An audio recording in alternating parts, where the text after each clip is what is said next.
thing you played? Probably, yeah. I haven't looked to see what games are out They there. have like arcade style versions. Oh, yeah. That's the theme this year. That was my jam back then, yeah. Yeah, I was pretty good at Pac-Man and stuff like that. So Frogger, I was a killer at Frogger. I'm probably older than your mom. So no, but the interesting thing about well, the interesting thing about Mortal Kombat though is very early in my career I read for the part of Goro for the movie.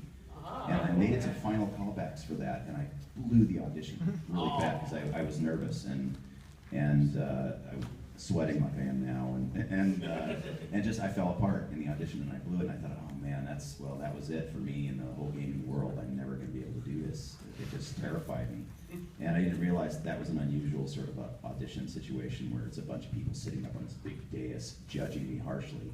It's not the way most of the auditions happen anymore. So I thought I'd never get to work in that franchise, and then all these years later, I booked Sub-Zero and Bo' Rai Cho and Reptile. Yeah, and so it was kind of a cool full circle. New casting directors. I got one more question. Yes. I've actually been doing a little bit of reading into what it's like to be a voice actor, because that's one thing that I'd like to do after I have a bit more financial stability. Because what I read was, for many voice actors, there tends to be a lot of time between auditions, and what I was curious about was what you would do to support yourself between each voice acting job. Wow, dude. I had 3 other jobs to support my voice acting habit. Honestly, I never expected to be able to make money at it, enough to survive. I had kids, and I had a regular job, and my regular job didn't pay that much either. But when I started voice acting, I was working at a film company, and I was working in the mailroom of the film company. I was a musician. That was what I really wanted to do. A terrible musician, by the way. Playing R&B music during the 80s opening for heavy metal acts. So it wasn't going very well. So to support that, I got a day job, and then all of a sudden I booked this Japanimation thing on the weekend, and I just did that for fun. It paid very little. Anime still pays very little. I couldn't survive on that now. But I just worked. I just grabbed whatever work I could find, and I was writing scripts for a while. I serviced fire equipment for a while. I did all kinds of stuff just to support that. And back then, I didn't even audition on a regular basis. I just sort of waited for things to come in because I knew a few people in anime, and they knew that I could growl and scream for hours at a time. And so I was just sort of their pinch hitter when nobody else would do it. And it was literally just for fun. So if you are going into voice acting, I would recommend definitely having a backup plan and being super patient, because it took 15 years before I could do this full time. And even then I struggled for a long time and did other things. And now the ratio of auditions to the jobs that I actually book is probably 30 to 1. Even after doing this for all these years, I don't just get to walk into a room and they hire me. It's still an audition process. Even for characters like Wolverine, who I've been doing for 12 years, I still have to audition every single time. So the biggest piece of advice I could give to you would be, A, do it because you love it, and B, be patient. It could be years between auditions in the beginning. There's a lot of people that are putting hands up now that they've got The pressure. We'll just start here, and as you hand it down, we'll come back. We've got a whole hour, so we've got lots of time. Yes. Awesome, thank you. I've got to get some real quick, so. All right. Okay, we'll handle it from here. We're good. Okay, I'm trying to do some voice stuff as well, but I've still got a ways to go. And dear old mom wants me to make it big so I can buy her a big beach house. Well, I can't tell if she's joking or serious half the time. Oh, she's probably serious. And anyways, one thing I wanted to ask was, just out of curiosity, were there any jobs that you really wanted to do but just weren't able to? Wow, that's a weird question for me, because I've gotten so many gigs that I didn't expect to get. Just curious. I'm super grateful for everything that's come along, so I haven't really thought about the jobs that I haven't gotten. I don't think that way. And I think when you start thinking that way is when you start sabotaging yourself. So try to shift that from the very beginning would be a great suggestion. The one exception to that would be very early on I thought that I would be right for Batman, to play the role of Batman, just because it's kind of in my natural speaking vocal wheelhouse. And then I heard Kevin Conroy, and I went, oh,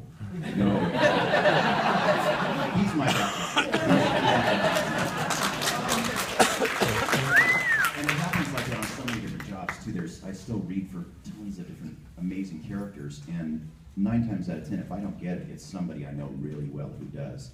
So I'm really happy for my friends that book those things, and they do an amazing job on it most of the time. So my take on it wouldn't be any better, it would just be a little different. So I really try to let that go. When I do an audition, I just let it go and move on to the next thing. I see. And great pipes, by the way. Nice. Both of you have really interesting vocal timbres. Very cool. So people tell me.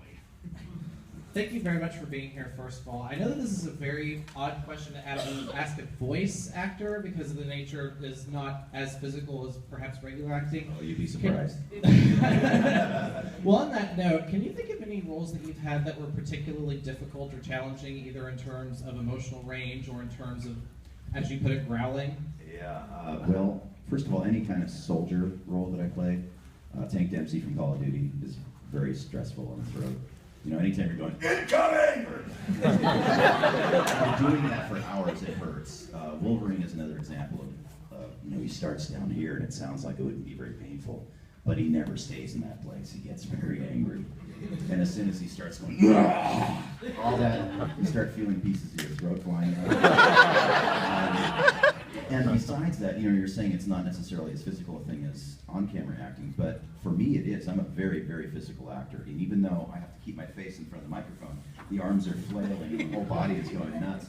And when I was doing Hulk Versus, I don't know if you're familiar with that movie.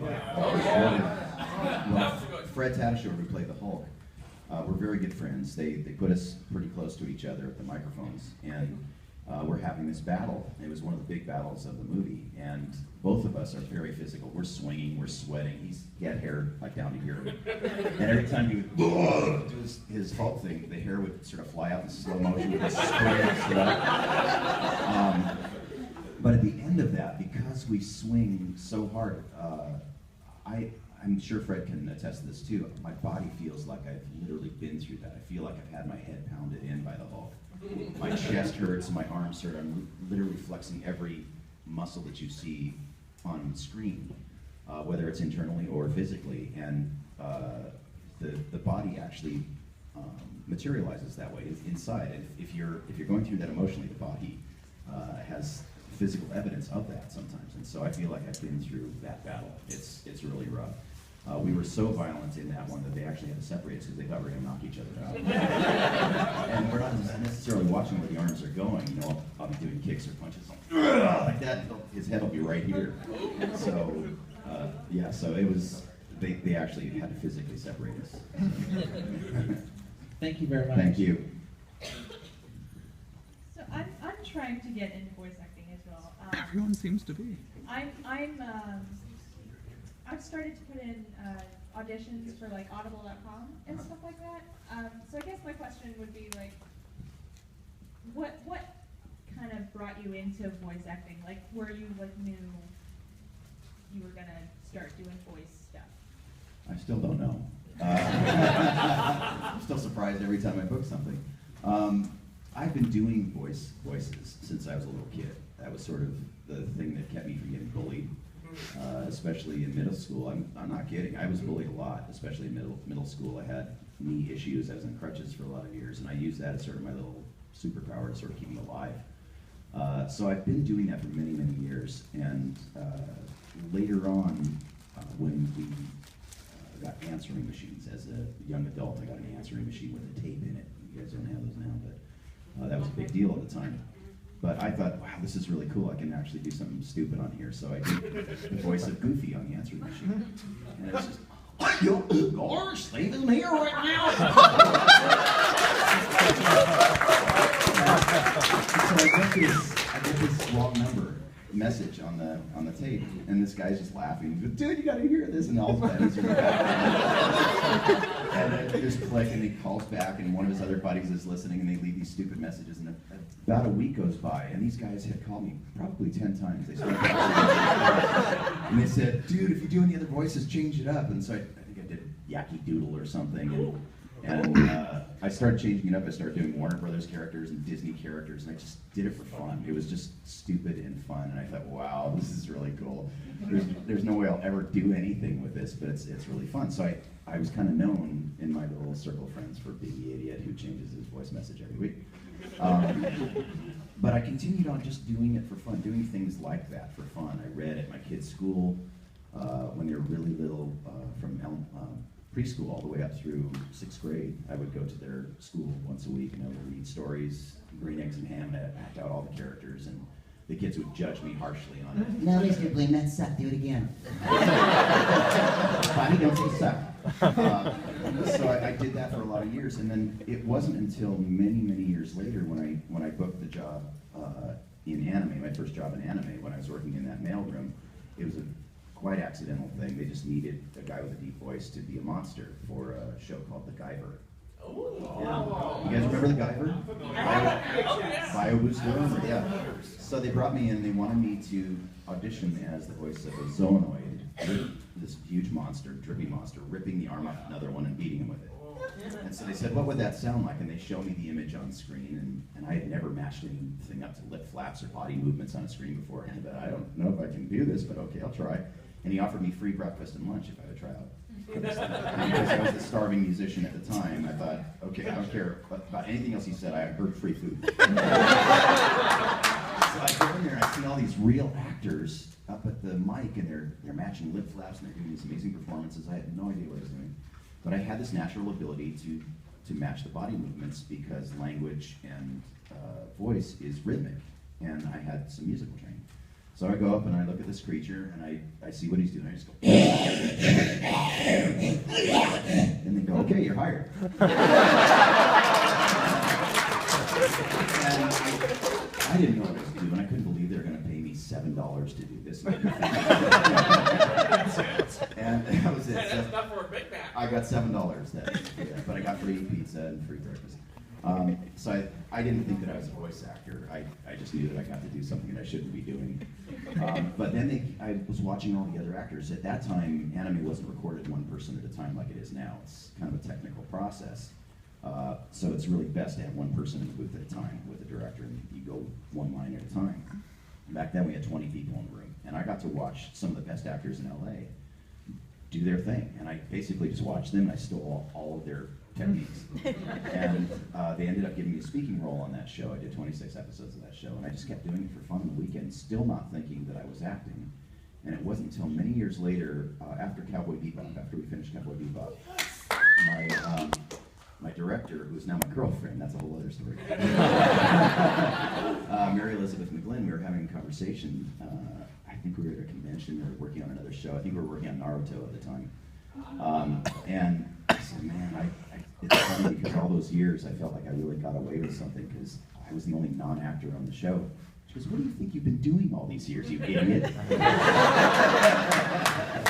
I didn't realize that I had become a voice actor after doing it for 10, 15 years. I'd been practicing, I got all the training I needed to get, but I did it the long, hard way without even realizing. And that's when you know you're doing something that you love, because it doesn't feel like work. So that was sort of the defining moment for me when I realized that, oh, I'm an actor now. I guess I could consider this maybe as something, but it still wasn't paying anything. It wasn't until several years later that I booked a 7-Eleven commercial. I was the guy who said, oh, thank heaven. I did that for many, many years, and I thought that once I booked that, I heard that commercial actors are rich. And I thought, okay, this is it, I'm quitting my job. And that same film company that I was working at when I booked my first job at the Guyver, I stayed with that company for 14 and a half years. I became an executive. I was head of marketing for that film company when I booked the 7-Eleven commercial. And I hated going to work every day. It was a super creative environment, but it had gotten very, very corporate. And I thought, wow, I booked a 7-Eleven commercial. This is how I'm going to buy my house. I quit. And I quit my job, 40 years old, and then the union goes on strike. I'm out of work for like a year and a half. But I was happy. I was actually happy for the first time in many, many years because I was doing something that I loved. I could barely survive. I was living off of credit cards, but I really liked who I was at the end of the day. I didn't like working in a corporate environment where I felt like I had to defend bad people all the time. So that was the other big defining moment, was when I quit my job. And I thought, you know what, I am an actor and I'm going to do this. And I don't care what it takes, I'm going to do it because I love it. And if I have to work 3 other jobs for the rest of my life, I will, to support it.